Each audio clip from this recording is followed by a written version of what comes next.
श्री गणेशाय नमः। राधे राधे मित्रों, स्वागत करते हैं आपका अपने चैनल पे। आषाढ़ मास कृष्ण पक्ष की योगिनी एकादशी का महात्मा हम लोग आज श्रवण करेंगे। आइए हम लोग अपने मन और ध्यान को उस कथा में लेकर चलें। युधिष्ठिर ने पूछा वासुदेव से, भगवान कृष्ण से, आषाढ़ के कृष्ण पक्ष में जो एकादशी होती है उसका क्या नाम है, कृपया उसका वर्णन कीजिए।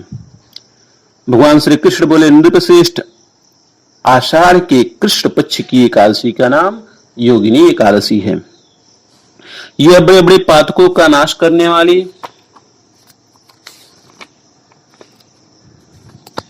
यह बड़े बड़े पातकों का नाश करने वाली है। संसार सागर में डूबे हुए प्राणियों के लिए यह सनातन नौका के समान है। तीनों लोक में यह सारभूत व्रत है। अलकापुरी में राजाधिराज कुबेर रहते हैं। वे सदा भगवान शिव की भक्ति में तत्पर रहने वाले हैं। उनके हेममाली नाम वाला एक यक्ष सेवक था जो पूजा के लिए फूल लाया करता था।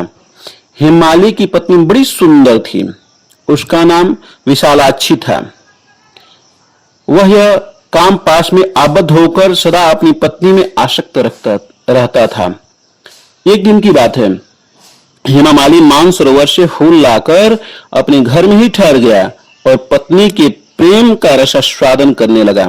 अतः कुबेर के भवन में न जा सका। इधर कुबेर मंदिर में बैठकर शिव का पूजा कर रहे थे। उन्होंने दोपहर तक फूल आने की प्रतीक्षा की। जब पूजा का समय व्यतीत हो गया तो यक्षराज ने कुपित होकर सेवकों से पूछा, यक्षो, दुरात्मा हेममाली क्यों नहीं आ रहा है? इस बात का पता लगाओ। यक्षों ने कहा, राजन, वह तो पत्नी की कामना में आसक्त हो अपनी इच्छा के अनुसार घर में ही रमण कर रहा है। उनकी बात सुनकर कुबेर क्रोध में भर गए और तुरंत ही हेममाली को बुलाया। देर हुई जानकर हेममाली के नेत्र भय से व्याकुल हो रहे थे। वह आकर कुबेर के सामने खड़ा हो गया।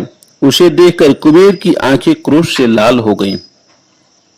वे बोला, ओ पापी, ओ दुष्ट, ओ दुराचारी, तूने भगवान की अवहेलना की है।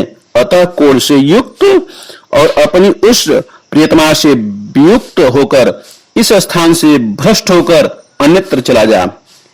कुबेर के ऐसे वचन कहने पर वह उस स्थान से नीचे गिर गया। उस समय उसके हृदय में महान दुख हो रहा था। क्रोधों से सारा शरीर पीड़ित था, परंतु शिव पूजा के प्रभाव से उसकी स्मरण शक्ति लुप्त नहीं होती थी। पातक से दबा होने पर भी वह अपने पूर्व कर्म को याद रखता था। तदंतर इधर उधर घूमता हुआ वह पर्वतों में श्रेष्ठ नीलगिरी के शिखर पर गया। वहां उसके तपस्या के पुंज से मुनिवर मार्कंडेय जी का दर्शन हुआ। पाप कर्मा यक्ष ने दूर से ही मुनि के चरणों में प्रणाम किया। मुनि मार्कंडेय ने उसे भय से कांपते हुए देखकर परोपकार की इच्छा से निकट बुलाकर कहा, तुझे कोढ़ के रोग ने कैसे दबा लिया? तू क्यों इतना अधिक निंदनीय जान पड़ता है? यक्ष बोला, मुने, मैं कुबेर का अनुचर हूं। मेरा नाम हेममाली है।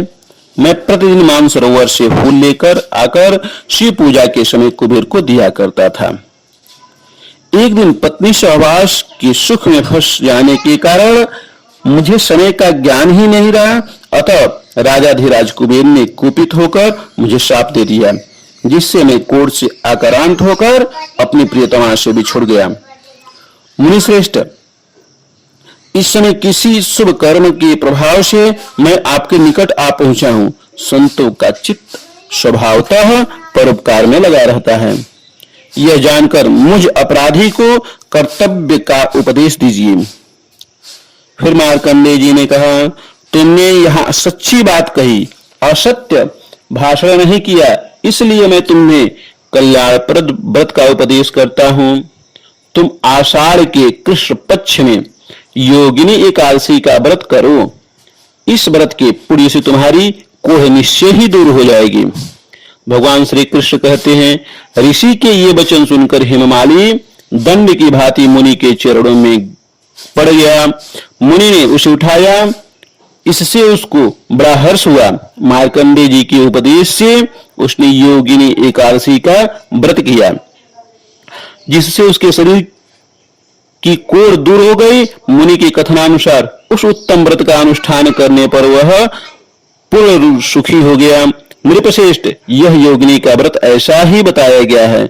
जो 88,000 ब्राह्मणों को भोजन कराता है, उसके समान ही फल उस मनुष्य को भी मिलता है। जो योगिनी एकादशी का व्रत करता है, योगिनी महापापों को शांत करने वाली है और महापुण्य फल देने वाली है। इसके पढ़ने और सुनने से मनुष्य सब पापों से मुक्त हो जाता है। यह आषाढ़ मास कृष्ण पक्ष की एकादशी, योगिनी एकादशी की व्रत कथा थी।